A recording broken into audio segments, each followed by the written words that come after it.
اس دور میں اسلامی تعلیمات کے خلاف جو بہت ساری چیزیں رائج پائی ہیں، ان میں ایک بہت ہی اہم چیز، بنیادی چیز اصطلاحات ہیں۔ ایسی اصطلاحات وضع کی گئی ہیں جن اصطلاحات کو استعمال کر کے اس کا معنی مفہوم کچھ ایسا ہے کہ اسلامی تعلیمات سے ایک انسان دور ہو جائے، ایک مسلمان دور ہو جائے۔ وہ اصطلاحات کو اتنی فوقیت حاصل ہے کہ اسلامی تعلیمات اس کے تابع ہو جاتی ہیں۔ مثال کے طور پر انسانیت آج کے اس دور میں ایک عجیب اصطلاح ہے۔ ایک ایسی اصطلاح ہے جس کے ذریعے سے لوگوں سے یہ اپیل کی جاتی ہے کہ اس کے دل میں ایمان نہیں رہا، اس کے دل میں ایمان نہیں ہے، اسلام نہیں ہے، اللہ کا ڈر نہیں ہے۔ انسانیت تو تھی، یہ صرف غیر مسلم نہیں کہتے ہیں، یہ اہل علم بھی کہتے ہیں، مسلمان بھی کہتے ہیں۔ گویا کہ ایک طرح کی ہم یہ کہہ سکتے ہیں کہ غیر شعوری طور پر یہ چیز آ گئی۔ ہم طلبہ کی زبان پر بھی اگر ایسی بات ہو، اس میں کتنی خطورت ہے، اندازہ لگا لیجیے۔ انسانیت عام سی بات ہے، جانوروں سے ممتاز کرنے والی چیز ہے، لیکن اگر ہم دیکھتے ہیں اگر اصطلاح کے طور پر جو تقریباً 50-100 سال پرانی اصطلاح ہے، یہ اصطلاح ایک یہودیوں کی طرف سے بنائی گئی اصطلاح ہے۔ اس اصطلاح کا مفہوم کیا ہے انسانیت کا؟ عربی میں اسے انسانیتن کہتے ہیں۔ مقصود یہ ہوتا ہے کہ انسان کے دل میں رحم و کرم کا مادہ ہو، وہ جذبہ ہو، دوسروں کی مدد کرے، دوسروں کا خیر خواہ ہو۔ یہی اس کا ایک مذہب ہے، یہی اس کا دین ہے۔ وہ اسلام کے لیے کرتا ہو، اللہ کے لیے کرتا ہو، وہ نجات کے لیے کرتا ہو۔ یہ باتیں نہیں آنی چاہیے، یہ مقصود نہیں ہونی چاہیے۔ دنیا بھر میں یہ خود ایک مذہب ہو جائے، یہ خود ایک دین بن جائے، پھر ایسی صورت میں وہ صرف محمد کی کیوں اتباع کرتا ہے صلی اللہ علیہ وسلم؟ ان پر ایمان لانا کیوں واجب قرار دیا جاتا ہے؟ اسلام کو کیوں یہ بتایا جاتا ہے کہ اسی میں نجات ہے؟ یہ خوبیاں سبوں میں ہوں، یہی ایک ہمارا دین ہے، یہی ہمارا ایک مذہب ہے۔ اور اس کو اتنا عام کیا گیا کہ ہمارے ملک ہندوستان میں بھی ہم دیکھتے ہیں روزانہ ٹیلی ویژن پر جو ڈیبیٹ ہوتے ہیں، ان میں یہ عناصر بہت کام کرتے ہیں کہ ہماری گفتگو میں دھرم نہیں آنا چاہیے، مذہب نہیں آنا چاہیے، انسانیت ہونی چاہیے۔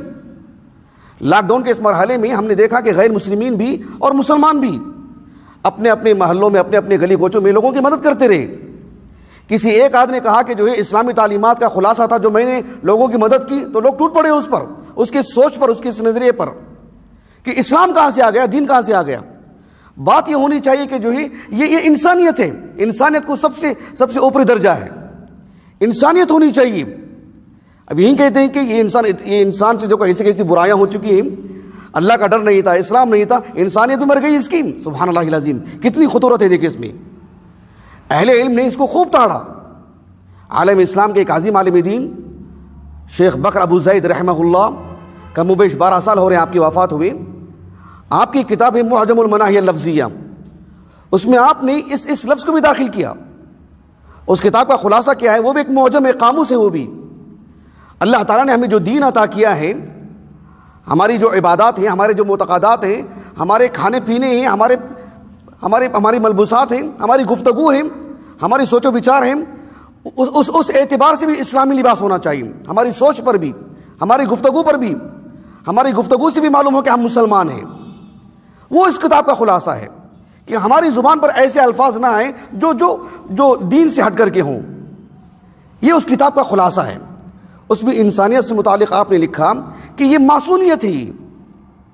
معصونیت کیا ہے؟ یہ بھی ایک اصطلاح ہے، یہ بھی ایک تحریک ہے، یہ بھی ایک نظریہ ہے کہ لوگ اپنے اندر اچھے اخلاق لے کر کے آئیں، اہتمام کریں اچھے اخلاق کا، اور وہی اس کا دین ہے۔ دکھنے میں الفاظ بہت اچھے ہیں، بہت عمدہ ہیں، دل کو لبھانے والے ہیں۔ شیخ بکر نے کہا رحمہ اللہ، کہا کہ وہی دعوۃ الی ان نواجہ المعانی السامیہ فی الحیات بالانسانیہ لا بالدین۔ کتنی بڑی بات کہی شیخ بکر نے رحمہ اللہ۔ کہا کہ یہ جو نظریہ ہیں، اس نظریے کا خلاصہ یہ ہے کہ ہم اونچے بڑے بڑے الفاظ استعمال کریں، دل کو لبھانے والے اچھے اچھے الفاظ، بینر میں ایسے ایسے الفاظ لکھے جاتے ہیں، تحریکات چلاتے وقت ایسے ایسے الفاظ کہے جاتے ہیں، اسٹیج کے ذریعے سے باتیں کہی جاتی ہیں۔ ان باتوں کو عام کرنے کا مقصود کیا ہوتا ہے کہ یہ انسانیت کو فروغ دینے کی چیزیں ہیں، دین نہیں آنی چاہیے۔ کوئی شخص کتنا ہی اچھا کیوں نہ ہو یہ کہے کہ میں بحیثیت انسان ایک اچھا انسان ہوں، اسلامی تعلیمات کے نتیجے میں اچھا نہیں ہوں، اللہ کے رسول کی سیرت سے وہ کوئی حوالہ نہ دے، قرآن سے کوئی حوالہ نہ دے، اس کا رشتہ آسمانی مذہب سے ٹوٹ جائے۔ اب بھلا بتائیے دنیا میں کتنے مذاہب ہیں، کیا ان میں اتنا دم خم ہے جو انسان کی ایک ایک جز پر گفتگو کر سکے سوائے چند معتقدات اور رسوم کی؟ بچہ اسلامی ہے، اسلامی اپنے اندر اتنا وزن رکھتا ہے، اتنی تازگی رکھتا ہے، الا ماشاء اللہ، جب تک اللہ رب العالمین کو منظور ہے اس دین کو اللہ اس دنیا میں رکھیں گے اس میں برابر کی تازگی رہے گی، رتی بھی رد و بدل نہیں ہوگا۔ ایسی میں محاربت اور محاذ اسی کے خلاف رہتا ہے۔ تو یہ انسانیت ایک اصطلاح ہے، یہ ہم کوئی بھی نیکی کام انجام دیتے ہوں، چاہے وہ ہماری ایمانیات کا حصہ ہو، عبادات ہو، چاہے ہمارے خرید و فروخت کا حصہ ہوں، ہماری اپنی ہر خوبی کو اسلام سے جوڑنا چاہیے، اسی کا نتیجہ ہے، اسی کا حاصل ہے۔ آپ ذرا غور کیجئے، آپ اللہ سبحانہ و تعالیٰ نے اس سوچ کو، اس نظریے کو شروع دن سے رکھا ہے۔ ایک حدیث مبارکہ ہے متفق علیہ، صحیح بخاری صحیح مسلم کی۔ صحیح بخاری میں تو متعدد مقامات پر ہیں، ایک جگہ پر ہے کتاب الادب میں بھی، صحیح مسلم میں کتاب الرقاق میں حدیث مبارکہ ہے، عفوا کتاب الایمان میں۔ اللہ کے رسول علیہ الصلوۃ والسلام نے ایک واقعہ بتایا بنی اسرائیل کا۔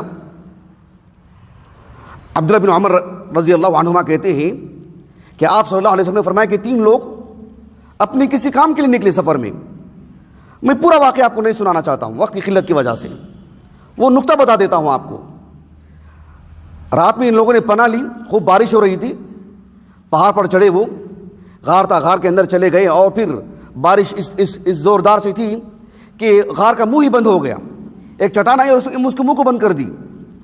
یہ تینوں کے تینوں مسلمان تھے، اللہ پر ایمان تھا ان میں، حالانکہ اچھے لوگ تھے، ان میں خرابیاں بھی تھیں لیکن نیکیں بہت تھیں، ان میں اچھے اچھے اعمال کر کے آئے تھے اور اللہ کی خاطر کر کے آئے تھے، اللہ سے اجر کی امید کرتے ہوئے انہوں نے اس نیکی کو انجام دی تھی۔